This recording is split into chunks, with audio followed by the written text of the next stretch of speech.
2020년 8월 28일 금요일 성 아우구스티노 주교학자 기념일.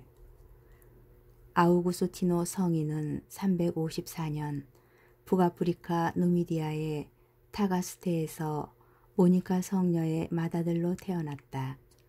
그는 젊은 시절 방탕한 생활을 하며 마니교에 깊이 빠져 있었다. 그러나 어머니 모니카 성녀의 끊임없는 기도와 이탈리아 밀라노의 성 암브로시오 주교의 영향으로 회개하고 입교하였다. 391년에 사제가 된 그는 5년 뒤 히포의 주교로 임명되었다.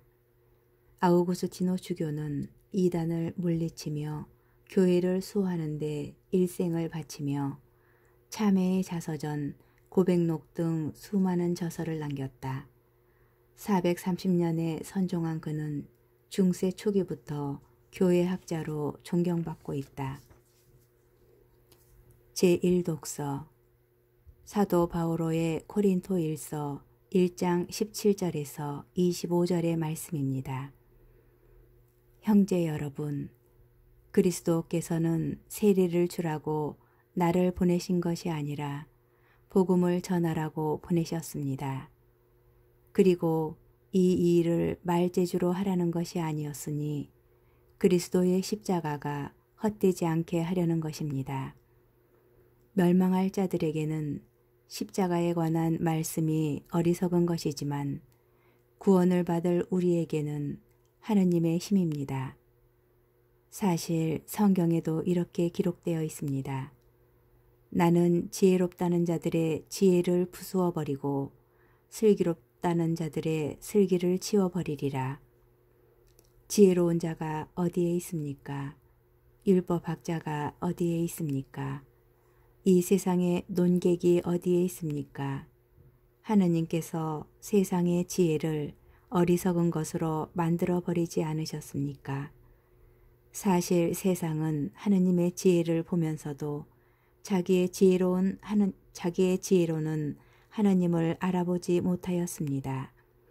그래서 그분께서는 복음 선포의 어리석음을 통하여 믿는 이들을 구원하기로 작정하셨습니다. 유다인들은 표징을 요구하고 그리스인들은 지혜를 찾습니다. 그러나 우리는 십자가에 못 박히신 그리스도를 선포합니다. 그리스도는 유다인들에게는 걸림돌이고 다른 민족에게는 어리석음입니다.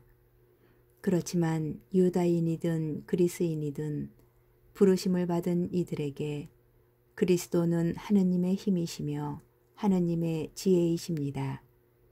하느님의 어리석음이 사람보다 더 지혜롭고 하느님의 약함이 사람보다 더 강하기 때문입니다. 주님의 말씀입니다. 하느님 감사합니다. 복음 마테오복음 25장 1절에서 13절의 말씀입니다. 그때에 예수님께서 제자들에게 이런 비유를 들어 말씀하셨다. 하늘나라는 저마다 등을 들고 신랑을 맞으러 나간 10처녀에 비길 수 있을 것이다. 그 가운데 5은 어리석고 5은 슬기로웠다. 어리석은 처녀들은 등은 가지고 있었지만 기름은 가지고 있지 않았다. 그러나 슬기로운 처녀들은 등과 함께 기름도 그릇에 담아 가지고 있었다. 신랑이 늦어지자 처녀들은 모두 졸다가 잠이 들었다. 그런데 한밤중에 외치는 소리가 났다. 신랑이 온다. 신랑을 맞으러 나가라. 그러자 처녀들이 모두 일어나 저마다 등을 챙기는데 어리석은 처녀들이 슬기로운 처녀들에게 우리 등이 꺼져가니 너희 기름을 나누어 다오 하고 청하였다. 그러나 슬기로운 처녀들은 안 된다. 우리도 너희도 모자랄 터이니 차라리 상인들에게 가서 사라 하고 대답하였다. 그들이 기름을 사러 간 사이에 신랑이 왔다. 준비하고 있던 처녀들은 신랑과 함께 혼인잔치에 들어가고 문은 닫혔다. 나중에 나머지 처녀들이 와서 주인님, 주인님, 문을 열어주십시오 하고 청하였지만 그는 내가 진실로 너희에게 말한다. 나는 너희를 알지 못한다 하고 대답하였다. 그러니 깨어 있어라. 너희가 그날과 그 시간을 모르기 때문이다.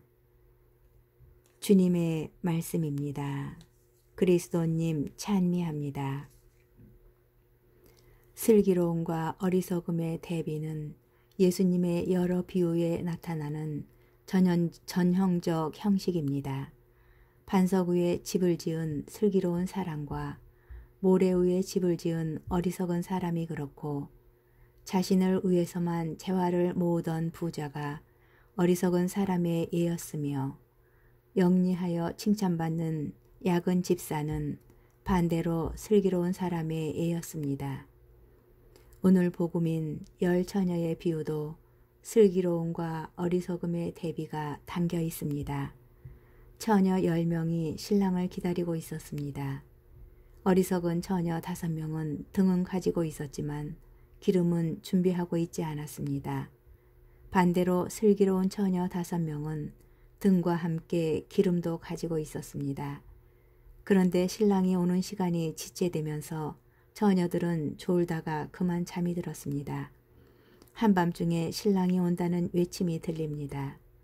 처녀들이 모두 일어나 저마다 등을 챙기지만 미리 기름을 준비하지 않은 어리석은 처녀들은 뒤늦게 기름을 사러 가고 이미 신랑은 도착하고 맙니다. 결국 준비하고 있던 슬기로운 처녀들은 신랑과 함께 혼인잔치에 들어갑니다. 그러나 어리석은 처녀들은 문이 닫혀 혼인잔치에 들어가지 못하였습니다. 우리에게는 비유 속 인물들이 더 선명하게 다가옵니다. 신랑은 세상의 심판자로 오시는 예수님이시고 신랑의 도착이 지체되는 것은 그날과 그 시간을 알 수 없는 종말의 지연입니다. 열 처녀는 그리스도를 기다리는 교회 공동체를 뜻하고 기름은 마땅히 해야 할 선행이며 어리석은 처녀들에 대한 거부는 심판을 뜻합니다. 따라서 슬기로움과 어리석음의 대비를 통하여 예수님께서는 교회 공동체 구성원인 우리에게 깨어 준비할 것을 경고하시고 일상의 수고로움에 대한 위로와 혼인잔치에 들어갈 구원의 약속을 주십니다. 마땅히 깨어 준비하는 수고로움은 우리의 슬기로움에 있습니다. 곧 예수님의 말씀에 귀 기울이고 들은 대로 실행하는 것이 믿는 이의 슬기로움입니다. 하느님 찬미합니다.